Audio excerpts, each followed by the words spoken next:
So look, just a quick video here on this first programming assignment of the semester, MockMart. And step one, read the PDF. It is a whopping 9 pages, as mentioned, right? No one wants to read a 9-page PDF. And many students have historically said, oh, they're so long, it's so much. And as you likely recall, I mentioned in class that one time I said, okay, fine, let's do the opposite. Let me give a 1-page PDF, the same type of assignment, 1-page PDF, and simply say, figure it out. Look at the input, look at the output, figure it out. And of course, everyone was confused and said, no, no, give us more detail. I do not like writing 9 pages. This is not something I want to do on a weekend, but it is something I do. Why? Because it provides you as much clarity and as much detail as possible. What some may do, if I just say, hey, look at the input, here it is, try to look at what's going on. You can probably guess, hey, there's some commands. What does this 20 mean? What does that mean? I don't know. And this is just a sample input. Look at the matching, the corresponding output. Try to figure it out. You could probably avoid reading much of the PDF, right? But you'd go through a lot of stress and anguish not knowing what to do and when to do it. Nevertheless, step one, absolutely read the PDF. Understand what is being asked of you. This purpose, or the purpose of this first assignment, is what? To review all of your important components from 2290, your basics of Java, your classes and objects, your introduction to OOP material, and most importantly, an array of objects and processing things over that array. A small part is, yeah, you got to implement binary search, but really, we've already done that in class, and you can really just reuse that code. Super simple from that perspective. So the problem is you're going to write a simulation to simulate the MockMart. Customers are going to come, they're going to buy products. Products are going to initially be added to the MockMart. When the inventory becomes 0 and they're not available, there's going to be some restock commands that will restock products to a given quantity. In more details, read through all of this PDF. Ultimately, you're going to have to create 2 classes that are going to be used to create objects. You're going to really have 3 files. If I scroll all the way down, you're going to have 3 files you're going to submit. This is going to be your main mockmart.java. This is just your main program, right, with your main method. Your other 2 files are mockmartsale.java and mockmartproduct.java. You would simply, in your VS Code or your IDE of choice, but I think most of us are using VS Code, you're simply going to make a new folder, call it 3280 program 1, call it MockMart, give it some reasonable name, and then inside that folder, you're going to make these files.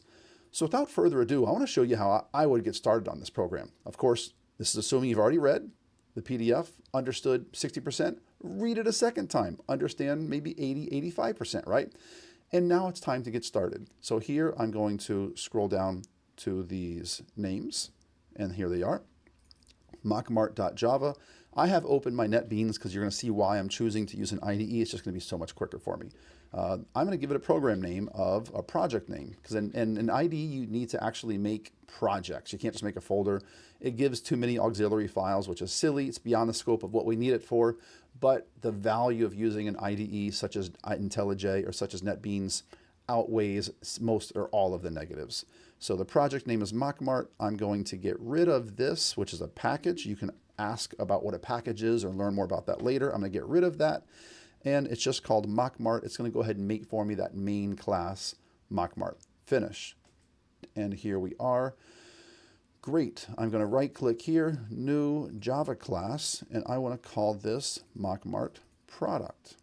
I just want to copy paste. I'm just trying to make this as painless as possible. Not .java, just MockMart product, and it put in a space. So let's get rid of that space and done.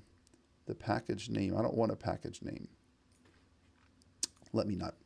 I thought I could just right click. It's being difficult. So Java class, here we go. MockMart product, done. Finish.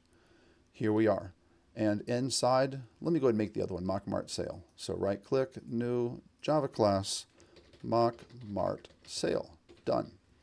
All right, so I'm going to go to MockMart product, and I'm going to scroll up to where I showed the UML diagrams for those 2 classes. which is right here.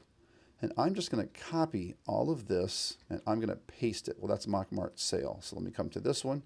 I'm going to paste those data members and let me delete this and this.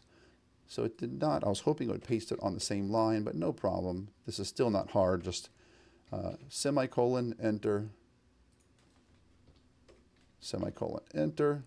This is going to take me a whopping 2 minutes to set both of these up. You'll see how, and semicolon. Now, since that's static, I need to go ahead and initialize this to 0. Everything else can get initialized as you see fit in constructors. Right click, insert code. I'm going to choose constructor. I'm just going to choose a default constructor, right click, insert code. I don't know if I'm going to use this, but I'm going to go ahead and just make another constructor with everything. Great, right click, oops, did the wrong thing. Right click, insert code. And how about the getters and setters? Select all, encapsulate fields, generate, done. And here we are. And it always puts the static methods at the top. I don't like that, so I'm just going to put those at the bottom. And here we are. Let me paste these static methods at the bottom. Done. That wasn't that hard. MockMart product. Let's do the same thing. And copy, paste. You can just forward the video. I just want to complete this for you to show you how easy it is to at least set up these classes. And we are just trucking along. I wish I didn't have to do this part. I wish I had just pasted all in the same line. I probably could have pasted that into like a text editor and it would have not pasted it all in the same line, but that's okay. And finally, static int num products, 0. Let's add our constructors, insert code, constructor, generate the default constructor, insert code, and let's insert a constructor that has everything, which again, we may not even use, but I'm going to go ahead and insert that for now. Right click, insert code, getters and setters, select all, encapsulate, and done. What the encapsulate does is it would have made those variables private at the top if they were not already private. But as you see, they're already private because that's how they were set up in the UML. Done, and I'm going to paste these at the bottom. Cool. Let me format, auto format, done. Those two classes are done. Took a couple minutes, right? We're, of course, 7 minutes in the video. I got to be quicker. So now let's scroll up and let's see what we need to do for our main program. It said there's going to be many commands. What I then explain down below as I go over each command, what is on the same line of each command and what you should be expecting to read, right? But before then, what it explains in this PDF is that the first 2 lines of input, bear with me, where was that? It says right here, the first 2 user inputted lines are guaranteed to be the following. Line 1 will be the maximum number of products that can be found in MockSmart, which is this line, so 20 maximum products. Line 2 is the maximum number of sales that is inside MockSmart. That is what those are both going to be for. We have to read those values into appropriate variables, and then we're going to make 2 new arrays based off of that. So here, let's go ahead and do that in the IDE, and I need to make a scanner.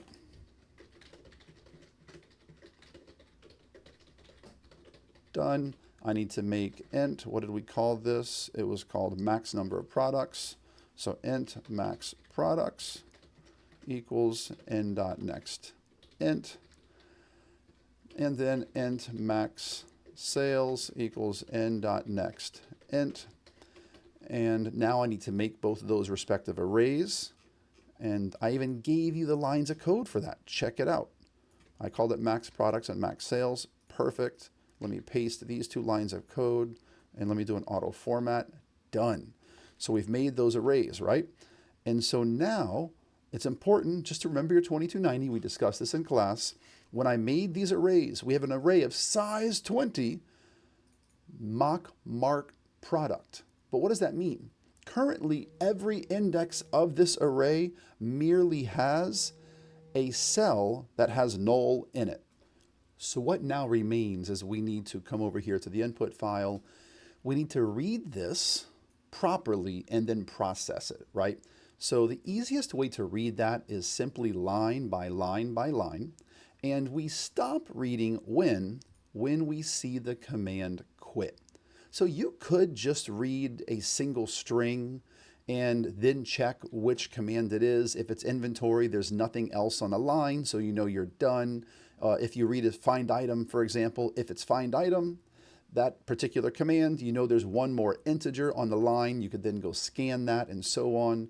But I think it's just easier to read the entire line of input. So I'm going to come back up here and I'm going to say string input line, right? And now what I'm going to do is we're going to have a while loop. I prefer a while, true. And this while loop, what we're going to do is simply type input line. You know what? I'm going to do this in one go. I'm going to call this string array. Call it command data or command info. I'm trying to think of the best variable name. That's good enough. String array, command info. And just watch what I type. I'm going to say equals in.nextLine dot split, split based off spaces, done. So what this is going to do, it's going to read, for example, on line 6, it'll read that entire command.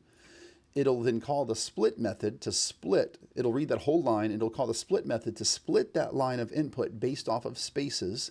So what you're going to be left with is an array of strings that'll look something like this. You have a quote here. That's going to be a string, right?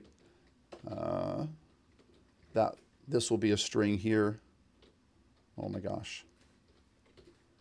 Right, everything will be a string because that's what the split command does, right? It gives you an array of strings.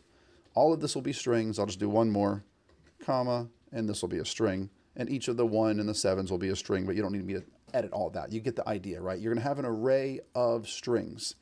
And then what I can do after I read that information, just an if-else statement, right? If command info at index 0, because index 0 would be this, right? Would be the actual command itself. If command at index 0 dot equals, what do you want it to equal? Let's check for add item. Was that the first command? Well, there's many commands. Inventory, restock, find item, add item. I'm going to start with add item. If it is an add item, then you need to do something, right? My suggestion is I would call an add item method. I would call add item. I'm going to send over to add item command info, that array of strings. So we can, like if I want to call a method to process this information, I need to send that information over. So I'm going to send over command info, that string array which contains all that information. I need to send over mockmart product. I'm sorry, it's called products. I need to send over that array of products so I can add this new item into that array. And I could go ahead and send over sales if I was unsure if I needed it. If I don't need it, I don't have to use it, but I know that I don't need it, so that's all I'm going to send over, right? That's it. That's done. Of course, there's a little error because I don't have that add item method. I'm in an IDE. I'll go create method, and it's done. I don't need to put any of this in there, though. There we go. Here's our method for add item. And that's all you do, else, if. And you keep on just trucking along with all of this. Here, else, if. Let me copy all of this right here. So I'm going to show you how quick this can now be. I don't know how many commands there are, but let's go through it. We have add item. How about we then do find item? I think that's a good next one to do. Find item. I'm going to call the find item method. What else do we have? We have customer. If it equals a customer, let's call the customer method. If it is inventory, let's do that. Let's call inventory method. And again, I don't know what needs to be sent to each of these yet. You might want to send over products and sales. For find item, all you need to send over is the products array, and it'll search that product array for the item. You don't need sales. Inventory, probably just the products as well. Customer, you need the products array and the sales array because you need to search for products to add them to the order of that customer, and you need to ultimately, if there's a sale that's made, you need to add it to the sales array. Print sales summary. So this is going to be another one right here. Print sales summary. I realize this should all be else if. Here we have a restock, call a restock method. And that might be all of the methods. I may have missed one. That's good enough, though. We get the idea. Let me put just an else. And this would be, we're going to simply quit. Whatever quit would be. I'll put here, do the quit stuff, whatever that stuff is per the specs of the PDF. Probably print some things. All right. And what I even recommend, the way I like to code this is I always like to put after my else the logic of what I was really checking for, and what I would have been checking for here was quit. All right. So here's what we have. This is all missing an else if instead of just if. So here it should be like this. And format. There we go. I don't like that. Let me put a space. All right, that looks great. I need to come add all these methods. So right here, create method, done, create method, done, create method, done, create method, done, and create method, done. I wanted this video to be only 20 minutes. We're at 16. So this is the setup. This is how I would make this program. I'm going to get rid of all of these things down here and just put a semicolon for now. You would edit this accordingly. Each of these methods, what you're going to do is you're going to simply solve the given problem, whatever the problem is. So if you're doing an add item, right, what do you need to do? If you're doing an add item, come back now to the PDF. And let's look at the add item. It makes a new product, which is added to the store. This command will be followed by the following information: item number, an integer representing the item number for this product; item name, the name of the item, no longer than 20 characters; unit price, the price of a single item; stock quantity, the initial amount of stock; and then restock quantity. So you're going to need to create a new item, right? And so here under add item, maybe you want to just call it mock, what is going on here? That is so weird. So here we are. We want to make a new mock mart product, temp product equals, let's call the constructor new mock mart product, and that's the constructor. And then you could do getters and setters, or even better, what I'd recommend, I just send over command info straight over to that constructor of mock mart product.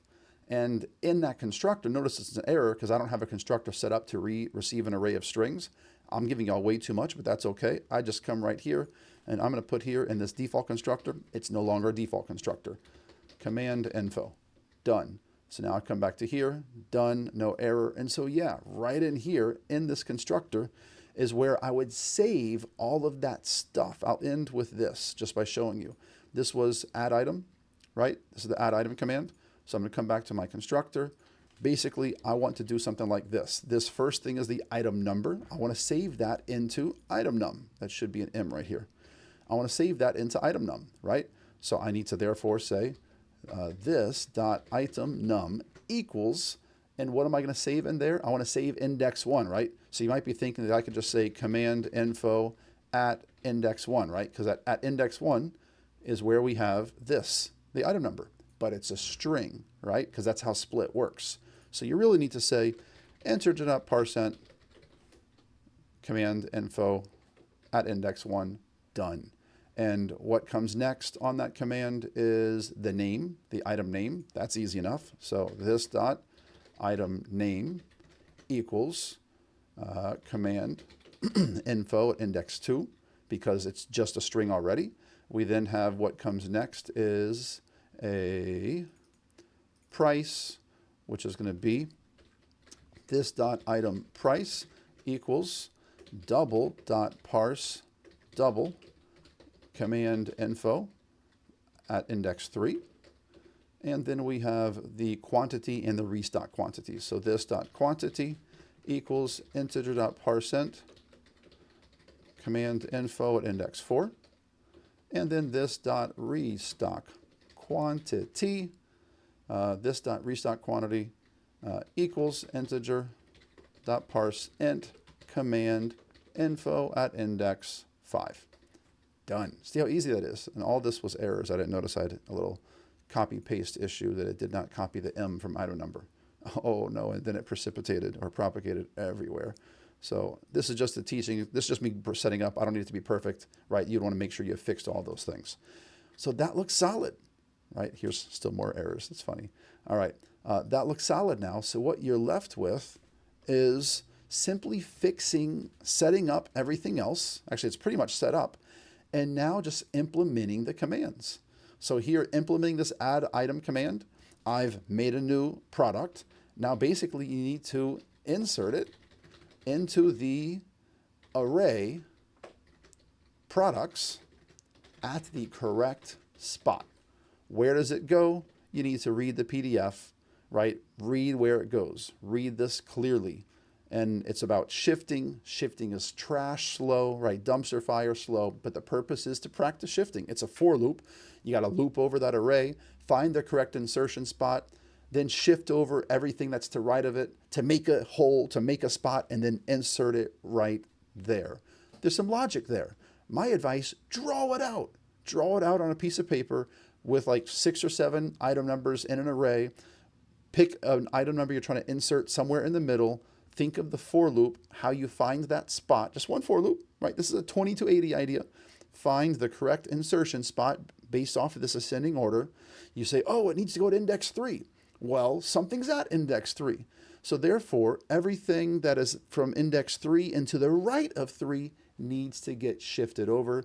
Think about that logic, how you do it. The shifting starts from the right side, giving you a big nugget there, a big assist. So implement the rest of that, and then what you're left with is merely implementing all of these different methods. Find item is straightforward. Restock is straightforward. Inventory, print summary, that's all straightforward. The one that requires a bit more thought, just to really just understand the input really more than anything, is this customer. Just read this carefully. Understand what that in is. If it says if in were 6, this means the customer wants 3 items. So if we look at this input, customer Captain America, right? Just understand what these things are. It's followed by, on the same line, a first name, a last name, each no longer than 20 characters. Then it's followed by an integer n representing 2 times the number of different products the customer wants to purchase. So here, on this particular customer, this 4 means they actually want to purchase only 2 items. This item number here, a quantity of 2, and this item number here, a quantity of 5. That's all they want, 2 items. Why did I put a 4? I could have done it with a 2. Either way, it's up to how you code it. The 4 simply means for you, though, hey, you're going to iterate 4 times on the following loop, just you need to know each time what you're doing. But you may choose to just iterate twice, and each time you save 2 things. It's up to you. But this 4 represents the customer wants 2 items, or you could also think of it that there's 4 more pieces of information on that command line. Either way, if you just take this 4 and you divide it by 2 immediately, that works perfectly fine. Make sure you understand what to do, checking for stock, making a new sale if any purchase was made, and so on. It's pretty straightforward once you get into it. The purpose of this video was we have a lot of rust. I recognize that. I wanted to help y'all with an assist to get you started. It is now Tuesday, and this is due Friday. So if you have not started, you need to start ASAP. Let this video be a launching pad for you to really get your assignment going, and then simply go through and start working on all of these commands. That's really what's left. Simply implementing the logic for each one of those commands. And I realized there was one tiny thing I didn't do here that I would want to do. In my constructor, here is where I would then increment the static variable num products, because we're making a new product. Anytime you call a constructor, you're making a new product, right? So I would then do num products plus plus. If you don't remember what a static variable is, ask me. Ask ChatGPT. See the value. But this is where we're going to be counting the number of products via that static variable. Remember, a static variable is a variable that belongs to the class, not the individual objects. So every time we make a new object, we increment the static variable num products, and that's how we maintain it. So then in our main program, we could check, right? If there was ever a need, we could say, hey, if mock mart products dot, and here we could access, it was called mocksmart product dot get num products, and here we can get the number of products, that static variable, as it belongs to the class. We could check if it is less than something, greater than something. We could use it as a loop condition to determine how many times to iterate. Video's 25 minutes, 5 minutes longer than I expected. I hope this has been helpful. If you have any questions whatsoever, reach out. Here to help. You need to be successful on this program 1.